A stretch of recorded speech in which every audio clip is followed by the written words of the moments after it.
প্রণয়ের ছোঁয়া। পর্ব ৩। লেখা আইজা আহমেদ।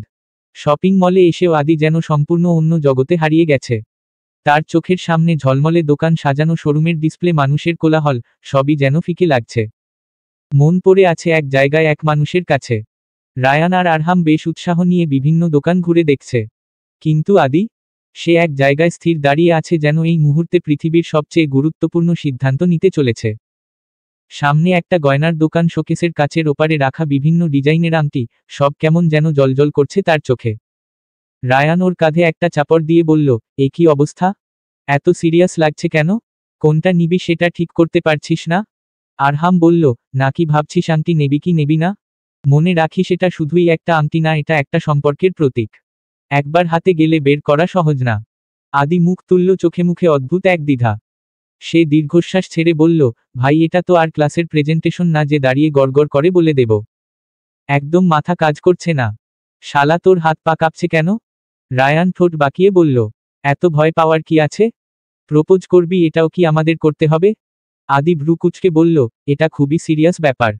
আমি যদি ওর সামনে গিয়ে দাঁড়িয়ে কিছু বলতে না পারি? যদি আমার কথাগুলো তালগোল পাকিয়ে যায়? রায়ান এবার আর হাসি চাপতে পারল না।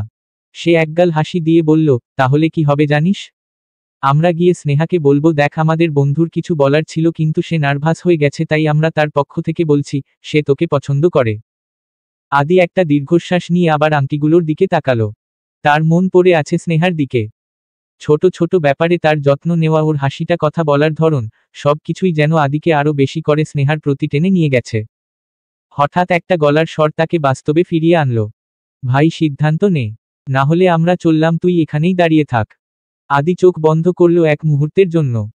যখন চোখ খুলল তখন তার মধ্যে একটা নতুন দৃঢ়তা দেখা গেল। সে জানে এই মুহূর্তটা আর হাতছাড়া করা যাবে না। একটা আংটি পছন্দ করে সে দোকানের ক্যাশ কাউন্টারের দিকে এগিয়ে গেল। শপিং শেষে সবাই চলে আসে হাই পার্কে। শহরের অন্যতম সুন্দর জায়গা এটি, সবুজ গাছপালায় ঘেরা প্রশান্তিময় পরিবেশ, রাস্তার ল্যাম্পপোস্টের মৃদু আলো, পাশে ফোয়ারার পানির মিষ্টি শব্দ আর চারদিকে মানুষের হাসির আওয়াজ, সব মিলিয়ে জায়গাটা যেন এক স্বপ্নের রাজ্য। সন্ধ্যার এই মায়াবী আবহে বাতাসে এক ধরনের রোমাঞ্চ মিশে আছে, যেন কিছু বিশেষ ঘটতে চলেছে। রায়ান আর আরহাম আগে থেকেই ছোট্ট একটা জায়গা সাজিয়ে রেখেছে। পার্কের এক কোণে বেশ নিরিবিলি জায়গা খুঁজে নিয়েছে তারা, যেখানে খুব বেশি মানুষের ভিড় নেই। ছোট ছোট ফেয়ারি লাইট জ্বালিয়ে জায়গাটাকে রূপকথার মতো করে সাজানো হয়েছে। মাটিতে রাখা ছোট ছোট মোমবাতিগুলো বাতাসে হালকা দুলছে, আর মাঝখানে ছড়িয়ে দেওয়া হয়েছে লাল গোলাপের পাপড়ি। ঠিক যেন কোনো রোমান্টিক সিনেমার দৃশ্য। স্নেহা একটু অবাক হয়, আমরা এখানে কেন? মেঘা মুচকি হেসে বলে, তোমার জন্য একটা সারপ্রাইজ আছে। স্নেহা কিছু বুঝে ওঠার আগেই সামনে এসে দাঁড়ায় আদি। তার হাতে ছোট্ট একটা বাক্স ধরা, চোখে কিছুটা ভয়, কিছুটা উত্তেজনা। মনে হচ্ছে সে যেন বুকের ভেতর এক ঝড় নিয়ে দাঁড়িয়ে আছে। তার কপালে হালকা ঘাম জমেছে, ঠোঁটের কোণে এক অস্থিরতা। স্নেহা বিস্মিত হয়ে বলে, আদি, কি হয়েছে? আদি ধীরে ধীরে হাঁটু গেড়ে বসে। তার দৃষ্টি স্নেহার চোখে স্থির। চারপাশের আলো এক মুহূর্তের জন্য যেন ম্লান হয়ে আসে, শুধু তাদের দুজনের উপস্থিতিই স্পষ্ট হয়ে ওঠে। তার কণ্ঠে একটা কম্পন, অবশ্য তা আবেগের কম্পন, ভয় বা দ্বিধার নয়। তোর সাথে কাটানো প্রতিটা মুহূর্ত আমার জন্য বিশেষ। তুই শুধু আমার বন্ধু না, তুই আমার জীবন, আমার সুখের কারণ।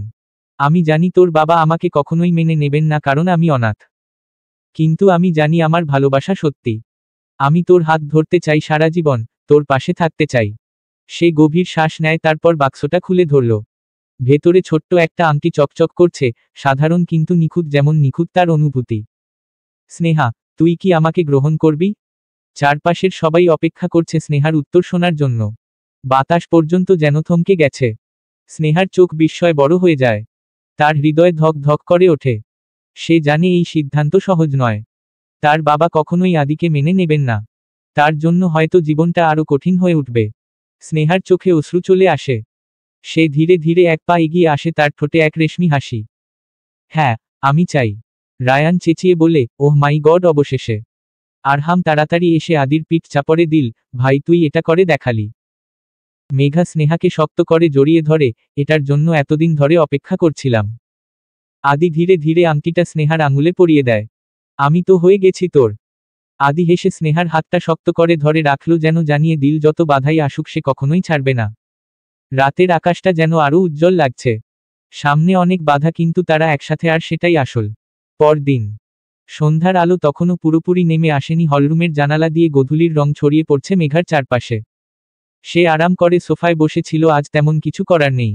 একটা বই হাতে নিয়ে পাতা উল্টাচ্ছিল কিন্তু মন বসছিল না। ঠিক তখনই দরজা ঠেলে ভেতরে ঢুকল স্নেহা তার চিরচেনা চঞ্চল ভঙ্গিতে। মেঘা, তাড়াতাড়ি রেডি হও। মেঘা অবাক হয়ে বলল, কোথায় যাচ্ছি? সারপ্রাইজ, আগে রেডি হও তারপর বলছি। আর শাড়ি পরবা বুঝেছ? মেঘা একটু বিরক্ত হলো। শাড়ি কেন? এত ঝামেলা করতে হবে? আরে আহ্লাদি মেয়ে, মাঝে মধ্যে একটু সাজতেন দোষ কি? দেখবা আজকের দিনটা মনে রাখার মতো হবে। মেঘা আর কিছু না বলে উঠে গিয়ে ওয়ারড্রোব খুলল। একের পর এক শাড়ি দেখতে লাগলো। শেষে একটা ক্রিম কালারের সিল্ক শাড়ি বের করল। শাড়িটা খুব নরম আর হালকা সোনালি কাজ করা। হালকা মেকআপ করলো, কাজল আর লিপস্টিক সাথে মিলিয়ে সে কানের দুল পরল, হাতে একটা ঘড়ি আর চুলগুলো খোলা রেখে দিল। আয়নার সামনে দাঁড়িয়ে নিজেকে দেখে নিজেই একটু মুগ্ধ হলো।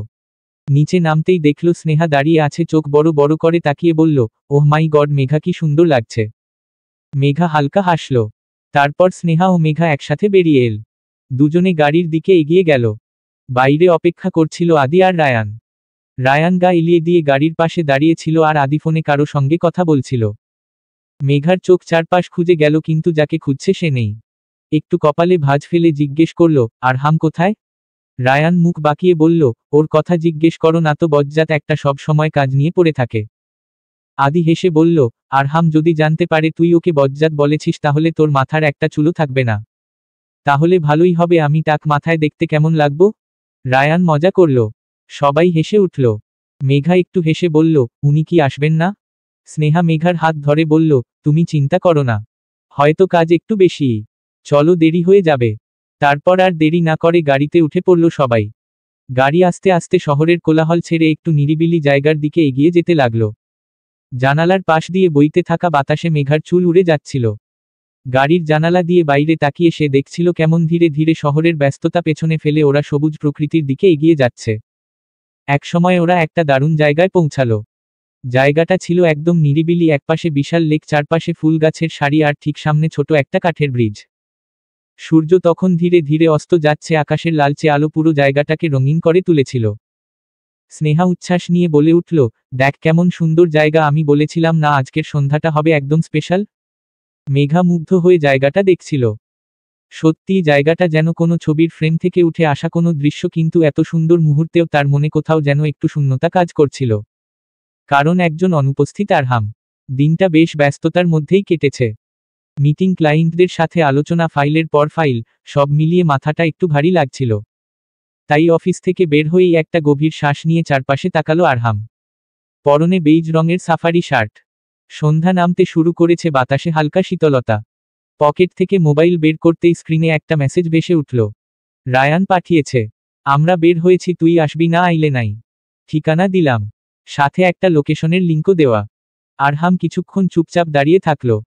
ফোনটা হাতের মুঠোয় শক্ত করে ধরল আর গাড়ির দিকে এগিয়ে গেল। গাড়িতে বসে ইঞ্জিন চালু করতেই রাস্তার বাতিগুলো একে একে জ্বলে উঠল। স্টিয়ারিংয়ে হাত রেখে কিছুক্ষণ আনমনে ভাবল, তারপর দ্রুত লোকেশন সেট করে গাড়ি চালানো শুরু করল। রাস্তা বেশ ফাঁকা ছিল, তাই খুব দ্রুতই গন্তব্যে পৌঁছে গেল। গাড়ি পার্কিং করে নেমেই চোখ গেল একটু দূরে দাঁড়িয়ে থাকা কয়েকটা পরিচিত মানুষের দিকে। তবে তার দৃষ্টি আটকে গেল জনের ওপর, রায়ান আর মেঘা। রায়ান মেঘার সামনে দাঁড়িয়ে আছে আর তার হাতে একটা ছোট্ট ফুল। সে সেটি মেঘার দিকে বাড়িয়ে দিল। আর সবচেয়ে অবাক করা ব্যাপার হলো, মেঘা কোনো দ্বিধা ছাড়াই ফুলটা নিয়ে নিল। এক মুহূর্তের জন্য আরহামের পুরো শরীর যেন অবশ হয়ে গেল। বুকের ভেতর কোথায় যেন একটা মোচড় দিয়ে উঠল। মনের ভেতর এক অজানা ক্রোধ ধীরে ধীরে দানা বাঁধতে লাগল। সে ঠিক করে বুঝতে পারছে না কেন এতটা রাগ হচ্ছে, কেন এতটা অস্বস্তি অনুভব করছে। কিন্তু অনুভূতিটা খুবই তীব্র। আরহাম আর এক মুহূর্তও দাঁড়ালো না। দ্রুত পায়ে ওদের দিকে এগিয়ে গেল। তার প্রতিটা পদক্ষেপ যেন ভারী হয়ে আসছে। দূর থেকে দেখে যেটা স্বাভাবিক একটা দৃশ্য বলে মনে হচ্ছিল, এখন সেটা সহ্য করতে কষ্ট হচ্ছে। রায়ান একটা ফুলের তোড়া মেঘাকে দেয়, কিন্তু ঠিক তখনই যেন হঠাৎ করেই ঝড় বয়ে গেল। আরহাম, সে দ্রুত এগিয়ে এসে মেঘার হাত থেকে ফুলের তোড়াটি নিয়ে নিল। মুহূর্তের জন্য মেঘা হতভম্ব হয়ে গেল। রায়ানও বুঝতে পারছিল না কি ঘটছে। আরহাম ফুলের তোড়াটি রায়ানের হাতে গুজে দিল। তারপর এক মুহূর্ত অপেক্ষা না করে মেঘার হাত শক্ত করে ধরল এবং তাকে নিয়ে সামনে এগিয়ে গেল। মেঘা যেন হতভম্ব হয়ে গেল এই আকস্মিক ঘটনায়। সে পেছনে ফিরে কিছু বলার চেষ্টা করল, কিন্তু আরহামের দৃঢ় উপস্থিতি ও তার হাতের মজবুত বাঁধনে বাধ্য হয়ে তার সঙ্গে হাঁটতে লাগল। রায়ান পুরোপুরি থ হয়ে দাঁড়িয়ে রইল। এই পুরো ঘটনাটি এমন দ্রুতগতিতে ঘটল যে সে কিছুই বোঝেনি। এই ফুলগুলো চিড়ে দে, স্নেহা ফুলের দিকে তাকিয়ে বলল। রায়ান এক মুহূর্ত স্নেহার দিকে তাকিয়ে থাকল, তারপর আলতোভাবে ফুল চিড়ে নিল। আদি তখন গাড়ির কাছে গেছে ক্যামেরা আনতে। রায়ান ফুলগুলো স্নেহার হাতে তুলে দিয়ে মেঘার কাছে এগিয়ে গেল। ঠিক সেই মুহূর্তে কোথা থেকে যেন আরহাম এসে হাজির। চোখে মুখে এক ধরনের দৃঢ়তা। কিছু না বলে সে মেঘার হাত ধরে টেনে নিয়ে গেল। রায়ান খানিকক্ষণ নির্বাক দৃষ্টিতে তাকিয়ে রইল ওদের দিকে, তারপর হেসে দিল। আহ, লাগছে, ছাড়ুন। মেঘা আতঙ্কে কেঁপে উঠল। তার কণ্ঠস্বর থরথর করে কেঁপে উঠলেও আরহামের চোখে কোনো ভাবান্তর দেখা গেল না। তার আঙুলগুলো আরও শক্ত হয়ে এঁকে বেঁধে থাকল মেঘার কবজির চারপাশে। ব্যথায় মেঘার মুখ বিকৃত হয়ে গেল। সে নিজের কবজিটা ছাড়িয়ে নেওয়ার জন্য ছটফট করল, কিন্তু আরহাম এক বিন্দুও ছাড় দিল না। বরং তার দৃঢ় হাতের চাপ আরও বাড়তে লাগল। মেঘার নিঃশ্বাস ভারী হয়ে এল, শরীর যেন এক ধরনের ভীতিকর অবসতায় রেখে যাচ্ছে। সে বুঝতে পারছিল এই মানুষটার চোখে করুণা নেই, অনুরাগ নেই, শুধুই এক শীতল কঠিন অনুভূতি। আরহামের দৃষ্টি ধারালো, যেন মেঘার প্রতিটি নড়াচড়া গভীরভাবে পর্যবেক্ষণ করছে। আমি বলেছি ছাড়ুন। মেঘা আবারও চেষ্টা করল। এবার তার কণ্ঠস্বর একটু বেশি জোরালো, কিন্তু তার কণ্ঠে যে অসহায়ত্ব লুকিয়ে ছিল তা আরহামের দৃষ্টি এড়াল না। আরহাম সামান্য ঝুঁকে এলো, তার চোখে এক ধরনের অদ্ভুত কঠোরতা খেলা করছিল। একবারের জন্যও সে পলক ফেলল না। মেঘার শ্বাস আটকে আসছিল, তার মনে হচ্ছিল এই দৃষ্টি তার ভেতরটা ভেদ করে চলে যাচ্ছে। আরহাম এক পলক তার চোখের দিকে তাকিয়ে রইল। তারপর ধীরে ধীরে মুখ ফিরিয়ে নিল, কিন্তু তার হাত এখনও একই রকম শক্ত হয়ে ধরে রেখেছে, যেন তার নিয়ন্ত্রণের বাইরে চলে গেলে মেঘা পালিয়ে যাবে। ঠিক তখনই পায়ের শব্দ ভেসে এলো। তুই না বললি আসবি না? আদি অবাক হয়ে বলল। আরহাম মুহূর্তে যেন বাস্তবে ফিরে এলো। তার চোখের গাঢ় অভিব্যক্তি লোপ পেয়ে গেল। মেঘার কবজির ওপর থেকে তার আঙুলগুলো ধীরে ধীরে আলগা হলো। মেঘা এক মুহূর্ত স্থির হয়ে রইল। তার হাত যেন অবশ হয়ে গেছে। ধীরে ধীরে সে হাতটা নিজের দিকে টেনে নিল, কাপা কাপা হাতে কবজির ওপর হাত বোলাল। সেখানে লাল দাগ বসে গেছে। কাজ শেষ, তাই চলে এলাম। এদিকে রায়ান আর স্নেহাও তখন ওদের কাছে চলে এলো। রায়ান এসে এক ঝটকায় আদির কাঁধে হাত রাখল, একটু চাপ দিয়ে বলল, কি রে? আদি সঙ্গে সঙ্গেই ধপ করে তার হাত সরিয়ে দিয়ে বলল, শালা তুই এভাবে টাচ করবি না। রায়ান ভ্রু কুঁচকে তাকালো, কেন? তোর গায়ে কি বিদ্যুৎ আছে নাকি? আদি চোখ সরু করে ফিসফিস করে বলল, আমার মনে হয় তুই গে। শালা তুই কি বললি? রায়ানের চোখ বিস্ফারিত, সে নিজের কানকে বিশ্বাস করতে পারছে না। স্নেহা এক পাশে দাঁড়িয়ে মুখে হাত দিয়ে হাসি চাপার ব্যর্থ চেষ্টা করছে। তোর সমস্যা কি রে? আমি তোর বন্ধু, তাই তোর কাঁধে হাত রাখছি, আর তুই আমাকে গে বলছিস? রায়ান গলা কাঁপিয়ে বলল। আদি কাঁধ ঝাঁকিয়ে স্বাভাবিক ভঙ্গিতে বলল, আমি তো সত্যিটাই বলেছি। তুই যখন তখন গায়ে হাত দিস, এইটা একটু সন্দেহজনক না? রায়ান কয়েক সেকেন্ড হা করে তাকিয়ে রইল, তারপর আচমকা জুতা খুলে নিয়ে চিৎকার করল, তুই দাঁড়া। আর তারপরই শুরু হলো দৌড়ঝাঁপ। আদি দৌড় দিল সামনে, আর রায়ান জুতা হাতে পেছনে থেকে ওর দিকে ছুটে এল। ধরবি তো ধর, দেখ কিভাবে ক্যাচ মিস করিস। আদি দৌড়াতে দৌড়াতে বলল, আর পেছনে ফিরে রায়ানকে জিহ্বা বের করে দেখালো। শালা তোর খবর আছে আজ। রায়ান চিৎকার করে বলল, সঙ্গে সঙ্গে জুতা উড়িয়ে মারল। জুতা গিয়ে লাগলো স্নেহার পাশে। স্নেহা অবাক হয়ে চিৎকার করে বলল, তোদের এই মারামারিতে আমাকে টানিস না।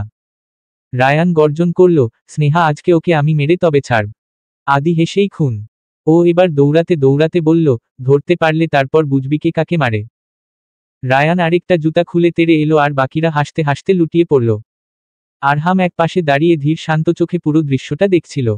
শেষমেশ তার ঠোঁটের কোণে হালকা হাসি ফুটে উঠল। এই বন্ধুত্বের খুনসুটি যে আসলেই উপভোগ করার মতো। নীলচে সন্ধ্যার আলোয় ঘাসের ওপর এক টুকরো উষ্ণতা ছড়িয়ে পড়েছে। চারপাশে হালকা বাতাস বইছে, যেন প্রকৃতি নিজেই তাদের জন্য এক আরামদায়ক পরিবেশ তৈরি করেছে। স্নেহা ধীরে ধীরে একপাশ থেকে চাদর খুলে মেলে ধরে ঘাসের ওপর বিছিয়ে দেয়। চাদরটি নরম সাদা রঙের, যার কোনাগুলো বাতাসে সামান্য উড়ছিল। এখানে রাখো। স্নেহা হাত দিয়ে ইশারা করল মেঘাকে। মেঘা সঙ্গে সঙ্গে একটি বড় ব্যাগ থেকে প্যাকেট বের করে দিতে লাগল। Crispy chicken fry, burger, sandwich, পিৎজার বক্স, ফ্রেঞ্চ ফ্রাইয়ের টব আর কোল্ড ড্রিঙ্কস রাখা ছিল।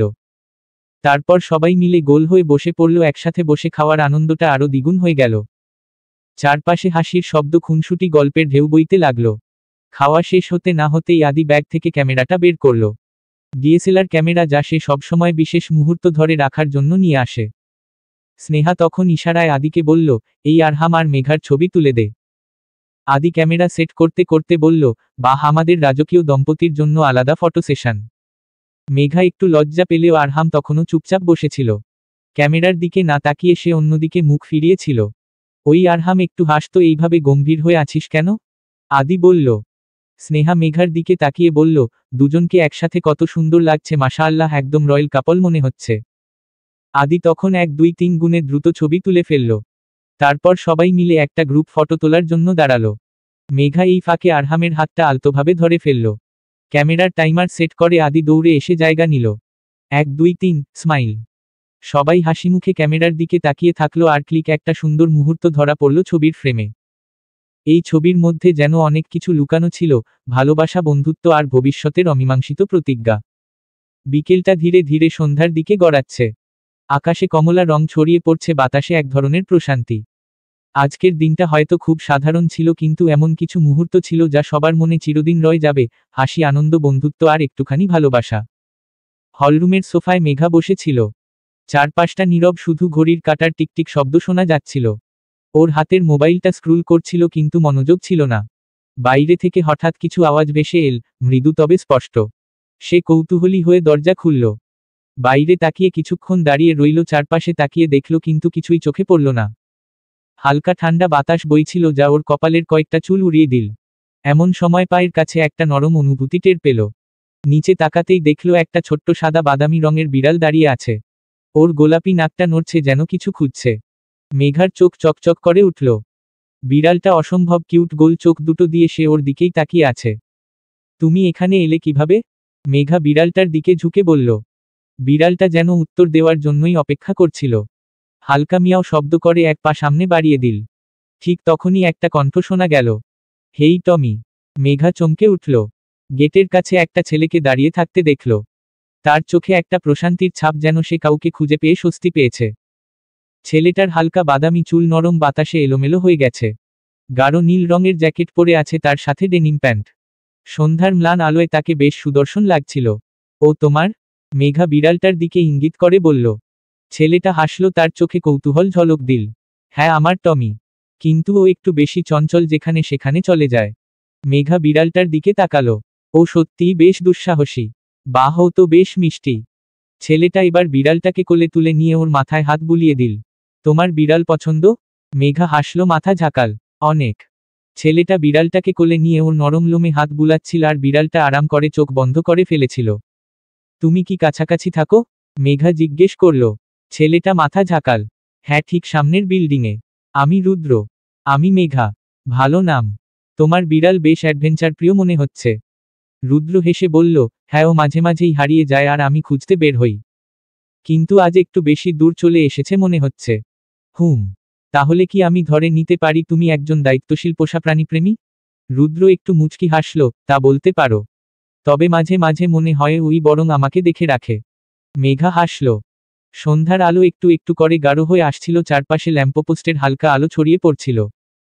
তুমি কি বিড়াল ভালোবাসো? রুদ্র হঠাৎ প্রশ্ন করল। মেঘা একটু ভেবে বলল, অনেক। কিন্তু কখনো নিজেরটা হয়নি। রুদ্র বিড়ালটাকে নামিয়ে দিল আর টমি দৌড়ে মেঘার পায়ের কাছে গিয়ে বসে পড়ল। যেন ওর ভালোবাসার স্পর্শ পেতে চাইছে। দেখে মনে হচ্ছে টমি তোমাকে খুব পছন্দ করেছে, আর আমি তো আরও বেশি। কিছু বললে? রুদ্র মাথা নাড়ল, বলা যায়। টমি কিন্তু এক মুহূর্তেই তোমার বন্ধু হয়ে গেছে। ওরা জনেই হাসল। টমি তখনও মেঘার পায়ের কাছে বসেছিল, মাঝে মাঝে লেজ নাড়িয়ে দুষ্টুমি করছিল। সন্ধ্যা গাঢ় হয়ে এসেছিল, রাস্তায় গাড়ির লাইটগুলো একে একে জ্বলে উঠছিল। ঠান্ডা বাতাস বইতে শুরু করেছিল, মেঘা হাত গুটিয়ে নিল। রুদ্র টমিকে কোলে তুলে নিল, ঠিক আছে, দেখা হবে আবার। সে একবার মেঘার দিকে তাকালো, তারপর ধীরে ধীরে হাঁটতে শুরু করল। মেঘা দরজার সামনে দাঁড়িয়ে ওকে দূরে চলে যেতে দেখল। সন্ধ্যার নরম আলো স্নেহার ফ্ল্যাটটাকে যেন আরও স্নিগ্ধ করে তুলেছে। ব্যালকনির কাচের দরজা দিয়ে বাইরে তাকালে দেখা যায় শহরের অসংখ্য বাতি জ্বলজ্বল করছে, যেন তারা মাটিতে নেমে এসেছে। ঘরটা বেশ গোছানো। মেঘা সোফার এক কোণে বসে আছে, হাতে মোবাইল। স্ক্রিনের দিকে একদৃষ্টিতে তাকিয়ে আছে, বারবার লক খুলছে, নোটিফিকেশন চেক করছে, কিন্তু কিছুই নেই। আরহাম একবারও ফোন দেয়নি। 3 দিন হলো সে ভ্যাঙ্কুভার গেছে অফিসের কাজে। এরপর থেকে আর কোনো ফোন বা মেসেজ নেই। মেঘা ভেবেছিল প্রথম দিন হয়তো সময় পাবে না। দ্বিতীয় দিন অন্তত একটা মেসেজ দেবে। তৃতীয় দিনে হয়তো কল করবে। কিন্তু কিছুই হয়নি। এমনকি সে ইচ্ছে করেই ফোন দেয়নি, দেখতে চেয়েছিল আরহাম কি একবারও ওর কথা মনে করে ফোন দেয়। কিন্তু না, আরহাম ফোন দেয়নি। স্নেহার ফ্ল্যাটের রান্নাঘর থেকে খাবারের গন্ধ আসছে। সে হয়তো কিছু একটা রান্না করেছে। হঠাৎ রান্নাঘর থেকে স্নেহার ডাকেল, মেঘা এসো খাবে। মেঘা মোবাইলটা টেবিলে রাখল। মনে হলো আরহামের অপেক্ষা করে লাভ নেই। সে কি আদৌ খেয়াল করেছে মেঘা তার ফোনের অপেক্ষায় বসে আছে? সে ধীরে ধীরে ডাইনিং টেবিলের দিকে এগিয়ে গেল। টেবিলে গরম ধোয়া ওঠা খাবার সাজানো। স্নেহা মেঘার দিকে তাকিয়ে হাসল, দেখো আজ কিন্তু স্পেশাল আয়োজন, আমার হাতে রান্না করা খিচুড়ি আর মুরগির মাংস। খেয়ে বলবা কেমন হয়েছে। মেঘা মৃদু হাসল, প্লেটে খাবার তুলে নিয়ে খেতে লাগল।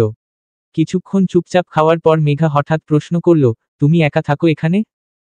স্নেহা এক চামচ খিচুড়ি মুখে তুলতে তুলতে বলল, হ্যাঁ, বাবা মা বাড়িতে থাকে। আর এই ফ্ল্যাটটা বাবা আমার জন্মদিনে গিফট করেছিল। তখন থেকেই এখানে থাকি। স্নেহা একটু সময় চুপ করে থাকলো, তারপর হঠাৎ বলল, তোমাকে তো একটা কথা বলাই হয়নি। কি? স্নেহা চামচ রেখে হাত দিয়ে গাল টিপে বলল, বাবা প্রথমে আদি আর আমার সম্পর্কটা মেনে নেয়নি। সত্যি? স্নেহা মাথা নাড়ল। হ্যাঁ, আমি তো ভাবছিলাম বাবা মানবেই না, কিন্তু পরে মেনে নিয়েছে। মেঘা কৌতূহলী হয়ে জিজ্ঞেস করল, কিভাবে? স্নেহা একটু হাসল, যেন পুরনো দিনের কথা মনে পড়ছে।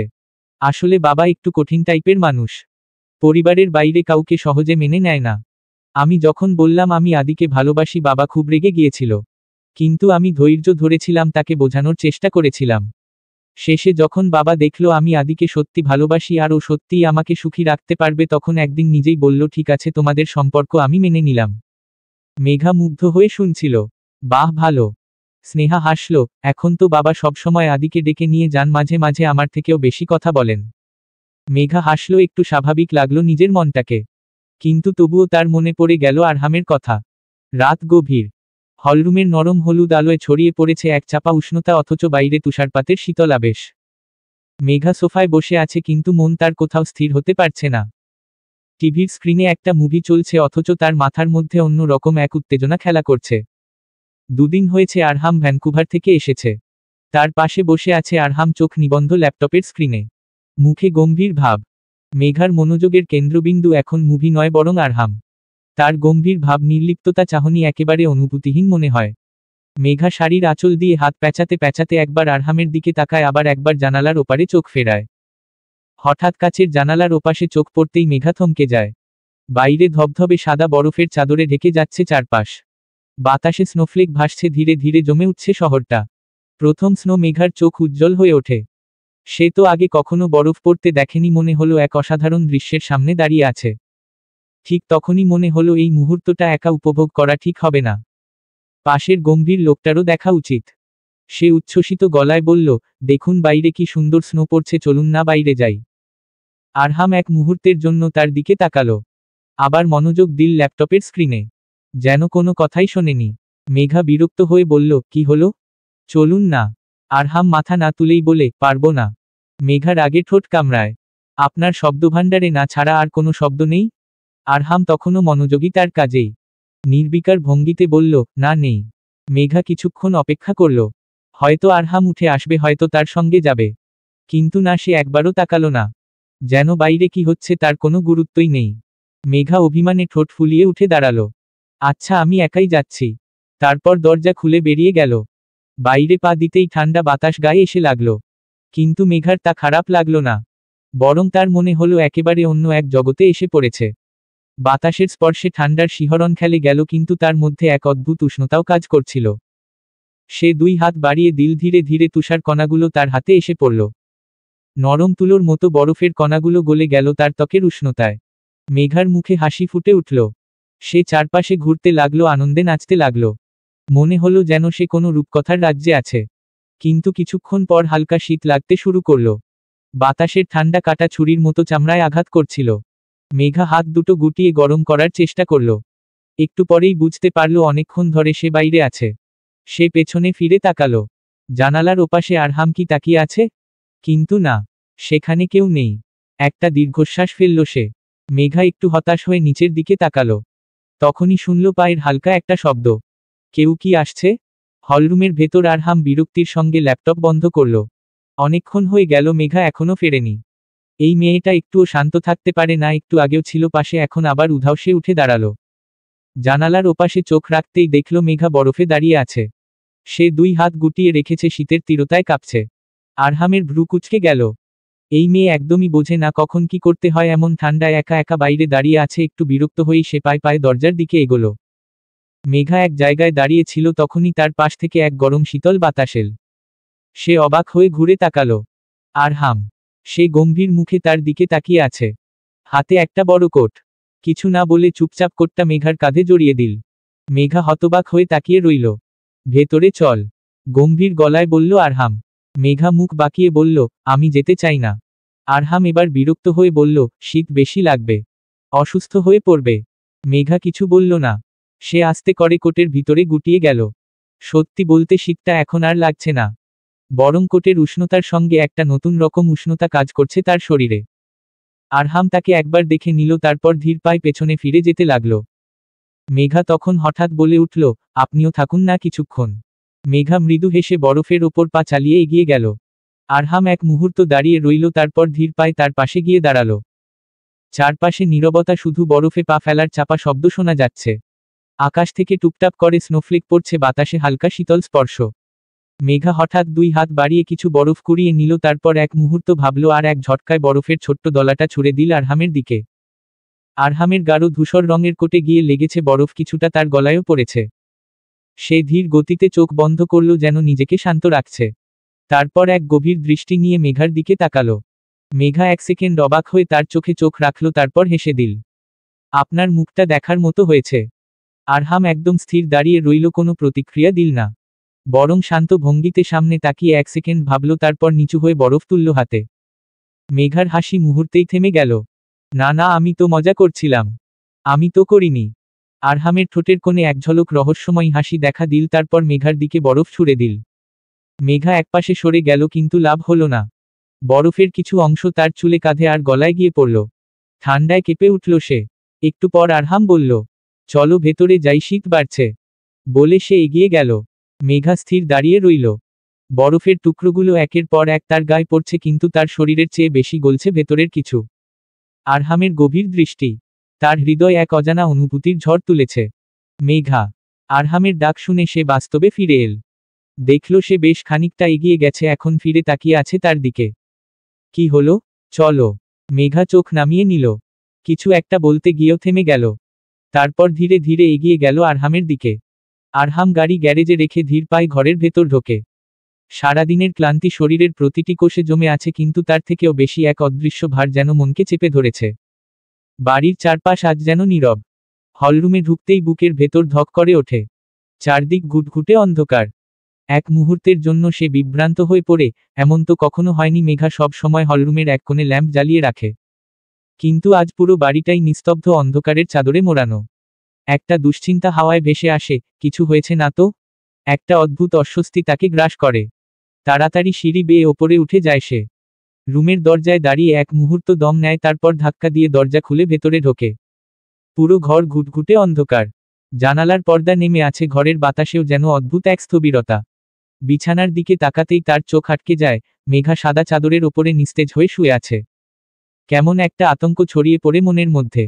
সে দ্রুত বিছানার কাছে গিয়ে ফিসফিস করে ডাকে, মেঘা।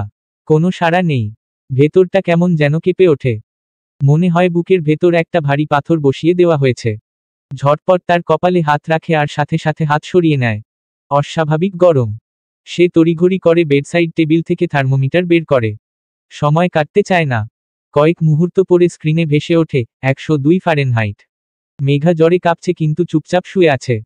সে দ্রুত বাথরুমে গিয়ে পানিতে তোয়ালে ভিজিয়ে এনে মেঘার কপালে রাখে। শরীর জুড়ে জ্বরের তাপ ছড়িয়ে পড়েছে, ঠোঁট ফ্যাকাশে হয়ে গেছে। মেঘার শরীর পুড়ছে জ্বরে। কপাল ঘামে ভিজে উঠেছে, চোখের কোণে অস্পষ্ট জল জমে আছে। সে কাঁপতে কাঁপতে কিছু বলতে চাইছে, কিন্তু জ্বরের তীব্রতায় শব্দগুলো অস্পষ্ট হয়ে যাচ্ছে। আরহাম তার পাশে বসে শূন্য দৃষ্টিতে তাকিয়ে আছে তার দিকে। আপনি এমন কেন? এত অবহেলা, এত দূরত্ব কেন? আমাকে কি একটুও ভালোবাসা যায় না? আরহামের বুকের ভেতর কেমন যেন মোচড় দিয়ে ওঠে। তার হাত অজান্তেই মেঘার গালের ওপর উঠে যায়। হৃদয় জুড়ে যেন এক অদ্ভুত যুদ্ধ চলছে। প্রতিশোধের তৃষ্ণা আর এক অনির্বচনীয় অনুভূতির মাঝে সে। তার চোখ মেঘার মুখের ওপর স্থির হয়ে আছে, শুধু দেখছে, অনুভব করছে, বুঝতে চাইছে কিছু। অথচ তারই অন্তর্জুড়ে দ্বন্দ্বের ঝড় উঠেছে। এই মেয়েটিকে কষ্ট দেওয়া তার উদ্দেশ্য। সে চেয়েছিল মেঘা ভেতর থেকে ভেঙে পড়ুক, তার চোখের সামনে ধ্বংস হোক। তার প্রতিটি নিঃশ্বাসে যেন কষ্টের আগুন দাউ দাউ করে জ্বলে। কিন্তু কেন জানি সেই কাজ করতে গিয়েও তার হাত কেঁপে ওঠে। মস্তিষ্ক বলছে সে তোমার শত্রু, কিন্তু মন কেন জানি অন্য কিছু বলছে। অদ্ভুত এক অনুভূতি এনে দিচ্ছে তার বুকে। আরহামের চোখ আটকে যায় মেঘার মুখের দিকে। একটা কষ্টকর অনুভূতি বুকের গভীরে ঢেউ তোলে। সে নিজেও জানে না কেন এতটা ব্যথা অনুভব করছে। তার আঙুল এবার মেঘার চুলের মধ্যে হারিয়ে যায়। ধীরে ধীরে বুলিয়ে দেয় নরম চুলের মাঝখানে। তার মনের গভীর থেকে একটি সুর উঠে আসে, অবচেতন মনেই সে গুনগুনিয়ে গেয়ে ওঠে। তোমার চুলে হাত বুলাবো, পূর্ণ চাঁদের তোলে, কৃষ্ণচূড়া মুখে তোমার, জোছনা পড়ুক তোলে। আজকে তোমার মনকে জড়াই, ধরবে আমার মন। গাছ গাছ গাছালি গাইবে জানা, গাইবে আমার মন। টরেন্টোর জানুয়ারির সকাল। চারপাশে বরফে ঢাকা সাদা চাদর, আকাশেও মেঘের আনাগোনা। কনকনে ঠান্ডা হাওয়ায় গা শিরশির করে উঠলেও শহরের কর্মব্যস্ততা থেমে নেই। আরহাম ঘরের ভেতর থেকে উষ্ণ কোটটা গায়ে চড়িয়ে নিল। সময় নষ্ট না করে দ্রুত পা বাড়াল অফিসের দিকে। দরজা বন্ধ করে বের হতেই সে বুঝতে পারল বাইরে ঠান্ডাটা স্বাভাবিকের চেয়েও বেশি। মুখ দিয়ে ধোয়ার মতো শ্বাস বের হচ্ছে, বরফে ঢাকা পথ পিচ্ছিল হয়ে আছে। চারপাশের গাছগুলো বরফে জমে যেন অপরূপ এক শীতল রাজ্যের অংশ হয়ে গেছে। এদিকে জ্যাকের আগমনের শব্দ শুনে মেঘাও বেরিয়ে এল। দরজা লাগানোর মুহূর্তেই সামনে জ্যাককে দৌড়ে আসতে দেখে মৃদু হাসল সে। রেইন। জ্যাকের মুখে ডাক শুনে মেঘা তাকালো। জ্যাক। জ্যাক দৌড়ে এসে ওর হাত ধরে ভেতরে নিয়ে যেতে চাইছিল। মেঘাও ভিতরে যাবে, ঠিক তখনই ওর দৃষ্টি পড়ল জ্যাকদের বাড়ির সামনে একটা গাড়ি। গাড়িটা বেশ পরিচিত। একটু ভালো করে তাকাতেই বুঝতে পারল এটা তো আরহামের গাড়ি, কিন্তু গাড়িটা এখানে কেন? কিছুক্ষণের মধ্যে জ্যাকদের বাড়ি থেকে একটা মেয়ে বেরিয়ে এলো। মেঘার দৃষ্টি সরাসরি চলে গেল সেই মেয়ের দিকে। মেয়েটা বেশ স্টাইলিশ, গ্ল্যামারাস, বয়সে আরহামের কাছাকাছি হবে হয়তো। কিন্তু সবচেয়ে অবাক করা বিষয় হলো মেয়েটি খুব স্বাভাবিকভাবে এগিয়ে গিয়ে আরহামকে জড়িয়ে ধরল। আরহামও ওর সঙ্গে হাসি মুখে কথা বলতে লাগলো। মেঘা হতবাক, কই ওর সাথে তো এইভাবে হাসি মুখে কথা বলে না আরহাম, তার দিকে তো কখনো এমনভাবে তাকায়নি আরহাম। কখনো এমন হাসেনি, এমন উষ্ণ আচরণও করেনি। মেয়েটা তো ওর গায়ের সাথেই প্রায় লেপ্টে আছে। কেন জানি মেঘার ভিতরে কেমন একটা চাপা অস্বস্তি আর রাগ হতে লাগলো। মেঘার কপালে ভাঁজ পড়ল। পাশে দাঁড়ানো জ্যাকের দিকে তাকিয়ে বলল, জ্যাক, ওই মেয়েটাকে? জ্যাক তাকিয়ে বলল, নেহা আন্টি। তোমার আন্টি? জ্যাক মাথা নেড়ে বলল, হুম। আরহামের সাথে কেন? মেঘা আবার প্রশ্ন করল একটু কৌতূহলী গলায়। ওরা একই অফিসে কাজ করে। মেঘা আর কিছু বলল না। ওর ভেতরটা তখনও কেমন যেন অস্থির লাগছিল। ওদিকে নেহা আরহামের পাশে বসে হাসছিল। আরহামও কিছু একটা বলছিল, যার ফলে নেহা হেসে ফেলল। এরপর তারা দুজন গাড়িতে উঠে চলে গেল। মেঘা ওদের চলে যাওয়া পর্যন্ত তাকিয়ে থাকল। কেন যেন এই দৃশ্যটা ওর ভালো লাগলো না। একটা অজানা কষ্ট ওর বুকে দলা পাকিয়ে উঠল। ওর কি রাগ হচ্ছে, নাকি কিছু অন্যরকম অনুভূতি কাজ করছে? মেঘা স্থবির হয়ে দাঁড়িয়ে রইল। তার চোখের সামনে গাড়িটা ধীরে ধীরে অদৃশ্য হয়ে গেল বরফাচ্ছাদিত পথে। ঠান্ডা বাতাস বইছিল আর মেঘার মনে হচ্ছিল টরেন্টোর শীত আজ যেন আরও একটু বেশি কনকনে লাগছে। রাত অনেক হয়েছে। শীতের বাতাস জানালার ফাঁক দিয়ে ঘরে ঢুকছে। মেঘা সোফায় বসে আছে, তার চোখের পাতা ভারী হয়ে আসছে, কিন্তু ঘুম আসছে না। আরহাম এখনো ফেরেনি। ঘড়ির কাঁটা প্রায় রাত একটা ছুঁই ছুঁই করছে। মেঘার মন অজানা আতঙ্কে ভরে যাচ্ছে। আরহাম কখনো এত দেরি করে না, কিন্তু আজ এত দেরি কেন? মনের মধ্যে সকালবেলার দৃশ্যটা বারবার ভেসে উঠছে। নেহা আরহামের সঙ্গে কিভাবে কথা বলছিল, আরহামও ওর প্রতি একটু বেশি সদয়। আচ্ছা, নেহা কি আসলেই আরহামের গার্লফ্রেন্ড? এজন্যই কি সে আমার প্রতি এতটা নিরাসক্ত? কিন্তু স্নেহা, ওরা তো বলেছিল আরহামের কোনো গার্লফ্রেন্ড নেই। তাহলে কেন এমন মনে হচ্ছে? অস্থির হয়ে সে ফোন হাতে নিল। একবার কল দিল, রিং হলেও কেউ ধরল না। দ্বিতীয়বার চেষ্টা করল, একই অবস্থা। ফোনের স্ক্রিনে বারবার কল এন্ডেড লেখা ভেসে উঠছে, আর মেঘার মনের ভেতর ভয় আর হতাশার অনুভূতি হচ্ছে। সোফা থেকে উঠে সে বারান্দায় চলে যায়। শীতল বাতাসের ঝাপটা তাকে কিছুটা শান্ত করার চেষ্টা করলেও মনের অস্থিরতা কমছে না। মেঘা আর অপেক্ষা করতে পারল না। ফোনের কন্ট্যাক্ট লিস্ট খুলে স্নেহার নাম খুঁজে বের করল। একমাত্র স্নেহাই ওর সব কথা বোঝে, সব অনুভূতি শোনে। ফোন বাজতেই ওপাশ থেকে স্নেহার কণ্ঠ ভেসে এলো। মেঘা? মেঘার কণ্ঠে উদ্বেগ। সরি আপু, এত রাতে ফোন করার জন্য। তোমার ঘুম ভাঙিয়ে দিলাম। না না, কিছু হয়েছে মেঘা? আরহাম এখনো বাসায় ফেরেনি। ফোন দিয়েছি কিন্তু ধরেনি। স্নেহা কয়েক সেকেন্ড চুপ রইল। তারপর বলল, ওর অফিসে ফোন দিয়েছ? না আপু, অফিসের নাম্বার আমার কাছে নেই।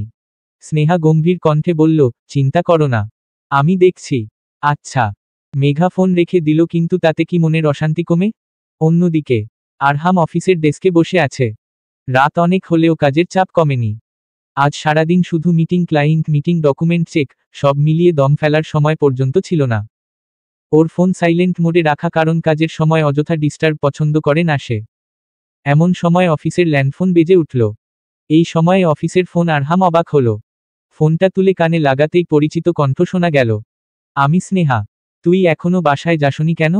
আরহাম চোখ বন্ধ করল। বুঝতে পারছিল মেঘা নিশ্চয়ই ফোন করেছে স্নেহাকে। জানিস তো কাজ ছিল। স্নেহার কণ্ঠ তীক্ষ্ণ হলো, তোর কাজ কি রাত 1টার পরেও শেষ হয় না? মেয়েটা একা ঘরে বসে তোর জন্য অপেক্ষা করছে, সেটা মনে নেই? আরহাম গভীর শ্বাস ফেলল। যাব। এখনই যাবি, বুঝেছিস? আর মেঘা তোকে ফোন করেছে, তুই ধরিসনি কেন? কাজে ডুবে ছিলাম, খেয়াল করিনি। এত জেদ ভালো না আরহাম। আরহাম চুপ। স্নেহা ফের বলল, আমি জানি তোর কি সমস্যা, কিন্তু এভাবে দূরত্ব তৈরি করলে একটা সময় মেঘা তোর দিক থেকে মুখ ফিরিয়ে নেবে। তখন কিন্তু তুই অনুতাপে একদিন ঠিকই পড়বি। আরহাম এক দীর্ঘশ্বাস ফেলল। আচ্ছা, যাচ্ছি। স্নেহা ফোন রেখে দিল। বিছানায় গা এলিয়ে দিল সে। উপরের দিকে তাকিয়ে এক দীর্ঘশ্বাস ফেলল। অত্যাচার কেবল আঘাতের দাগে নয়, বরং প্রকৃত অত্যাচার তো কাছের মানুষ থেকে ভালোবাসা না পাওয়া। না, এভাবে তো আর চলতে পারে না। মেঘাকে এভাবে কষ্ট দেওয়া যাবে না। ওর জীবনটা কষ্টের হয়ে উঠছে আরহামের এই নির্লিপ্ততা আচরণে। সে আর তাকিয়ে তাকিয়ে দেখবে না। কিছু একটা করতে হবে। মেঘার জন্য, আরহামের জন্য, তাদের সম্পর্কের জন্য। শীতের সন্ধ্যা। রেস্টুরেন্টের কাচের জানালার ওপাশে বাতাস বইছে। ভেতরে উষ্ণ পরিবেশ। একটি কোণার টেবিলে বসে আছে স্নেহা, আদি আর মেঘা। তবে তাদের চোখ বারবার ঘড়ির দিকে চলে যাচ্ছে। অপেক্ষা করছে আরহামের জন্য। আর কত দেরি করবে এই ছেলে? বিরক্ত স্বরে বলল স্নেহা। এসে পড়বে, একটু ধৈর্য ধর। আদি বলল। ঠিক তখনই রেস্টুরেন্টের দরজা ঠেলে ভেতরে এলো আরহাম। কালো শার্ট, গ্রে ব্লেজার, গম্ভীর মুখভঙ্গি। স্নেহা সঙ্গে সঙ্গেই আদিকে ইশারা করল। আদি, তুই না বললি কফি আনতে যাবি? আদি বুঝে গেল স্নেহার ইঙ্গিত। মেঘার দিকে তাকিয়ে বলল, চলো মেঘা, কফি নিয়ে আসি। মেঘা একটু দ্বিধায় পড়ল। জানে কিছু একটা হচ্ছে, কিন্তু প্রশ্ন না করেই উঠে দাঁড়ালো। সে আর আদি কাউন্টারের দিকে এগিয়ে গেল। যখন তারা কাউন্টারের দিকে গেল, টেবিলে কেবল আরহাম আর স্নেহা রইল। আরহাম চেয়ার টেনে বসতেই স্নেহা সরাসরি তার দিকে তাকালো। তুই ওকে কেন এনেছিস? তার কণ্ঠে স্পষ্ট বিরক্তি। কেন? তোর সমস্যা হচ্ছে? আমার সমস্যা হবে কেন? আরহামের গম্ভীর উত্তর। স্নেহা দীর্ঘশ্বাস ফেলল। আরহাম, পরিস্থিতি সবসময় একই রকম থাকে না। জীবন সবসময় আমাদের পরিকল্পনা মতো চলে না। মানুষ ভুল করতে পারে, কিন্তু তার জন্য কি সারা জীবন শাস্তি পাওয়া উচিত? আরহাম বিরক্তির সুরে বলল, তুই কি এখন ওর পক্ষ নিচ্ছিস? স্নেহা নির্ভীক কণ্ঠে বলল, আমি সত্যের পক্ষে। তুই বিয়ে করেছিস, আমরা মানা করেছিলাম, তুই শোনিসনি। আমরা বলেছিলাম একটু ভেবে দেখ, কিন্তু তুই তোর সিদ্ধান্তে অটল ছিলি। কিন্তু তার মানে এই নয় যে মেয়েটাকে এইভাবে কষ্ট দিবি। এখন অন্তত একটু বুঝতে চেষ্টা কর। মেঘা তোকে ভালোবাসে। তুই জানিস না প্রতিদিন সে তোর জন্য অপেক্ষা করে? আরহামের চোখ রাগে লাল হয়ে উঠল। ঠোঁট চেপে বলল, তোর এই বিষয় নিয়ে ভাবতে হবে না, আর আমার বিষয় নিয়ে তোরা কোনো কথা বলবি না। স্নেহা হতাশ চোখে তাকিয়ে থাকল। সে জানে এই আরহাম সেই আগের আরহাম নয়, যে একসময় হেসে কথা বলতো, বন্ধুদের সঙ্গে খুনসুটি করত, যার চোখে ভালোবাসা ছিল। সেই মানুষটা কোথায় যেন হারিয়ে গেছে। তোর আচরণ দেখে অবাক হচ্ছি আরহাম। তুই নিজেই জানিস না তুই আসলে কি করছিস। নিজের ক্ষতি করছিস, সাথে অন্যেরও। কঠিন স্বরে বলল স্নেহা। এটুকু বলে স্নেহা উঠে দাঁড়ালো। চেয়ারটা পেছনে সরিয়ে রেখে দ্রুত বেরিয়ে গেল রেস্টুরেন্ট থেকে। কাউন্টারের সামনে দাঁড়িয়ে থাকা আদি আর মেঘা এতক্ষণ দূর থেকে স্নেহা আর আরহামকে লক্ষ্য করছিল। কিন্তু তারা ঠিক বুঝতে পারছিল না কি ঘটছে। স্নেহার হঠাৎ করে বেরিয়ে যাওয়াটা দুজনকেই অবাক করল। আরহামের মুখ থমথমে, একদম নিস্তব্ধ। আদি বুঝতে পারল কিছু একটা ঘটেছে, যা ভালো কিছু নয়। স্নেহা হঠাৎ চলে গেল কেন? আরহাম কোনো উত্তর দিল না, শুধু ঠোঁট চেপে বসে থাকল। আরও কিছুক্ষণ অপেক্ষা করার পর আদি বুঝল সে কোনো জবাব পাবে না।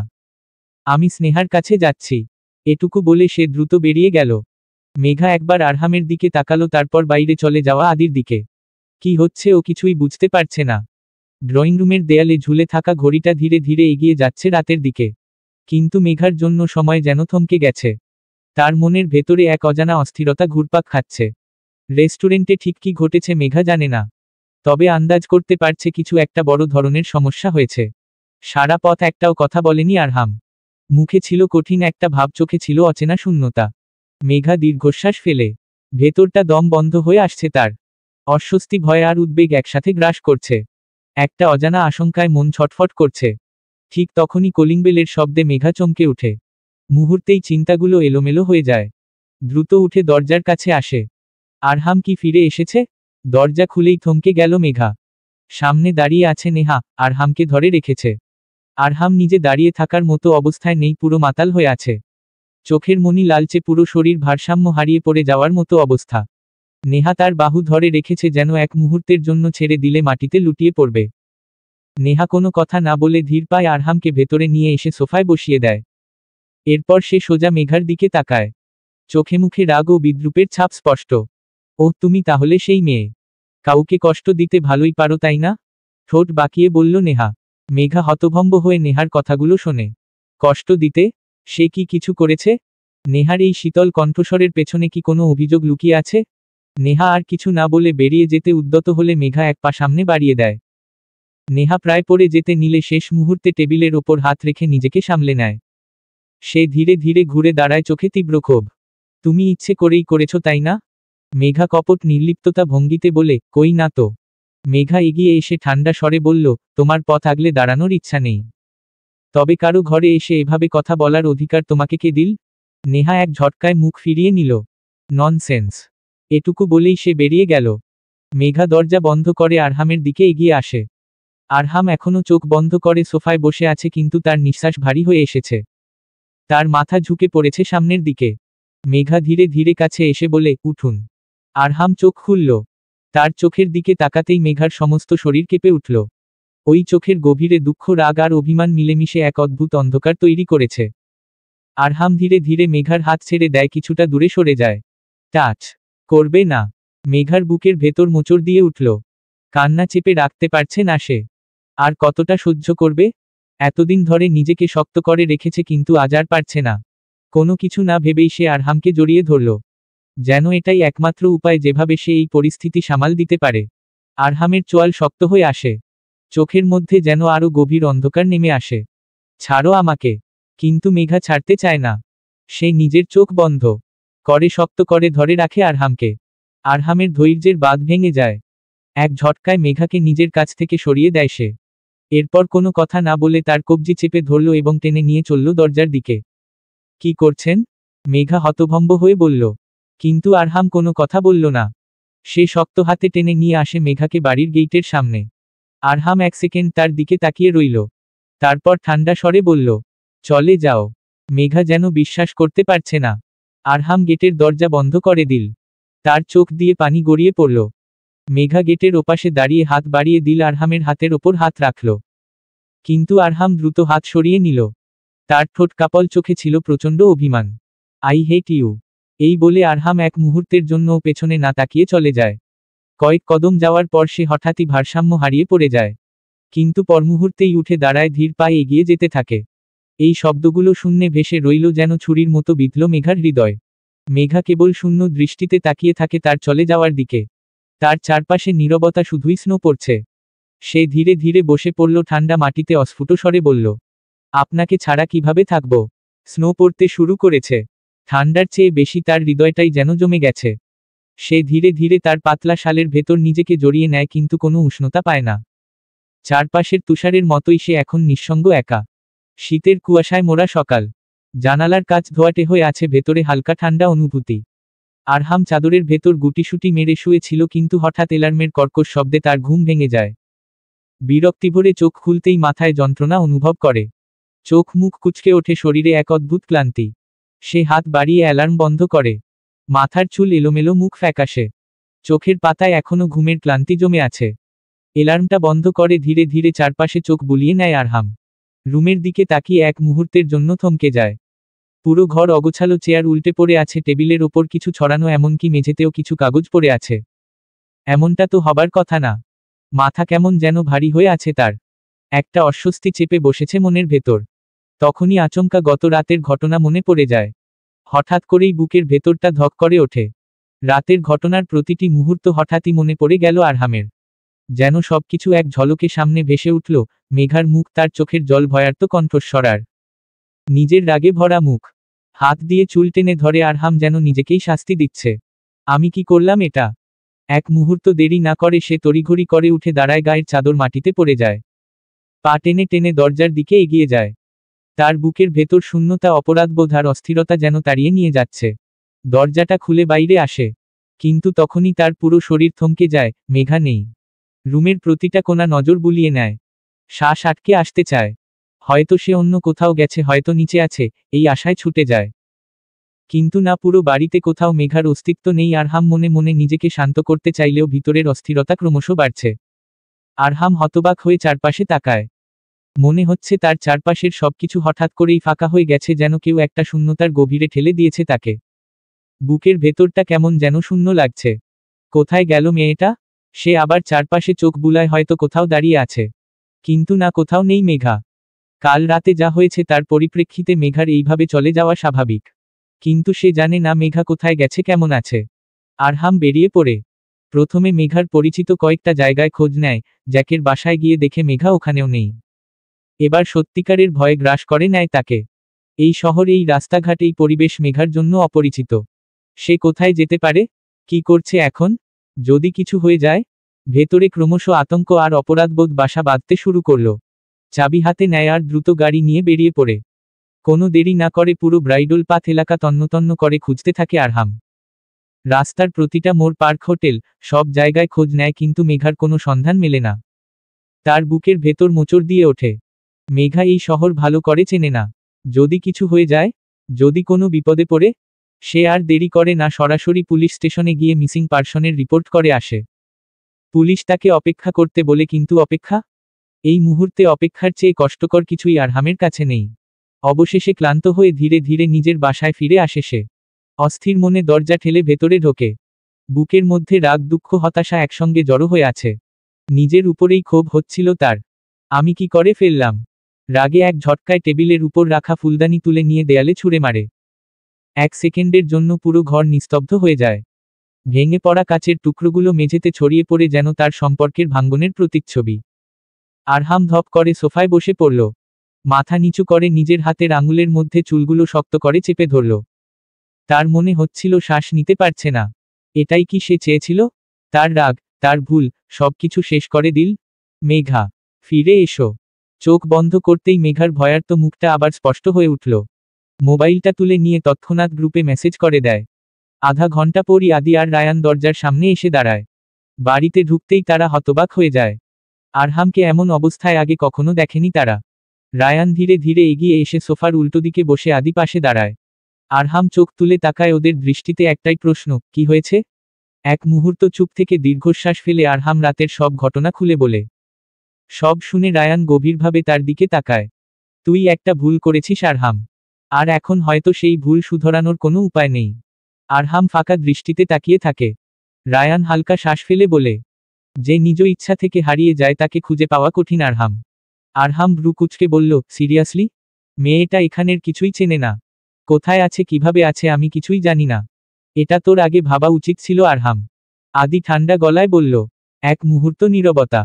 তারপর আরহাম ধীর কণ্ঠে বলল, তোরা যা, আমি একটু একা থাকতে চাই। রায়ান আর আদি একে অপরের দিকে তাকালো।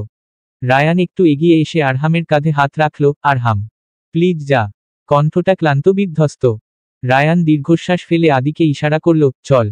আদি শেষবারের মতো তাকালো ওর দিকে, তারপর দুজনেই বেরিয়ে গেল। দরজা বন্ধ হওয়ার শব্দে রুমের শূন্যতা যেন আরো গভীর হয়ে উঠল। আরহাম চুপচাপ সিঁড়ি বেয়ে উপরে উঠল। করিডোর পেরিয়ে এসে দরজার সামনে দাঁড়ালো। নকশা করা দরজার হ্যান্ডেলে হাত রাখল, তারপর ধীরে লক খুলে ভিতরে ঢুকল। রুমটা অন্ধকার, শুধু জানালার পাশ থেকে শহরের আলোগুলো মৃদু আলো ফেলছে। সে ধীরে ধীরে নিচে বসে পড়ল। চোখ চলে গেল সামনে রাখা বিছানার উপরে, যেখানে একটা ছবি রাখা আছে, তার ভাইয়ের ছবি। আজ 4 বছর হয়ে গেছে, ভাই নেই। 4 বছর আগে ওর জীবনের সবচেয়ে বড় অপূর্ণতা তৈরি হয়েছিল। সেই শূন্যতা আজও পূরণ হয়নি। আরহাম ছবির দিকে তাকিয়ে ফিসফিস করে বলল, আই এম সরি ভাই। I think I fallen in love with her. তার গলা ভারী হয়ে আসছে। বুকের ভেতর অদ্ভুত এক কষ্টের চাপ। সে উঠে দাঁড়িয়ে জানালার কাছে গেল। বাইরে রাতের বাতাস বয়ে যাচ্ছে, কিন্তু সেই বাতাসেও যেন একটা শূন্যতা আছে। ব্যালকনিতে গিয়ে ধপ করে বসে পড়ল। জ্যাকেটের ভেতর থেকে ফোন বের করল। তারপর ফোনের কভার খুলে বের করে আনলো একটা ছোট্ট ছবি। ওর আর মেঘার একমাত্র ছবি। ঘুরতে গিয়ে তুলেছিল আদি। আরহাম তখন বিরক্ত হয়েছিল, কিন্তু এখন সেই ছবিটাই যেন তার কাছে সবচেয়ে মূল্যবান হয়ে উঠেছে। আঙুল দিয়ে মেঘার মুখের উপর স্পর্শ করল সে। চোখের সামনে ছবির সেই হাসিটা স্পষ্ট হয়ে উঠল। অন্যরকম একটা মায়া আছে মেঘার হাসিতে। আর সেই হাসিটাই এখন অন্ধকারে কোথায় হারিয়ে গেছে। তার কণ্ঠ ফিসফিস করে বেরিয়ে এলো, গার্ল আই নিড ইউ। রাত গভীর হচ্ছে, চারপাশ নিস্তব্ধ, অথচ আরহামের ভেতরটা উত্তাল হয়ে আছে। বাম পাশটায় একটা চাপা ব্যথা অনুভব করছে সে। মেঘার অনুপস্থিতি যেন ধীরে ধীরে ওকে গ্রাস করছে, ভিতর থেকে পুড়িয়ে দিচ্ছে। সে জানে যতই কষ্ট হোক ওকে খুঁজে বের করতেই হবে, কারণ এই মুহূর্তে ওর জীবনে সবচেয়ে গুরুত্বপূর্ণ একজনই, মেঘা। চলবে।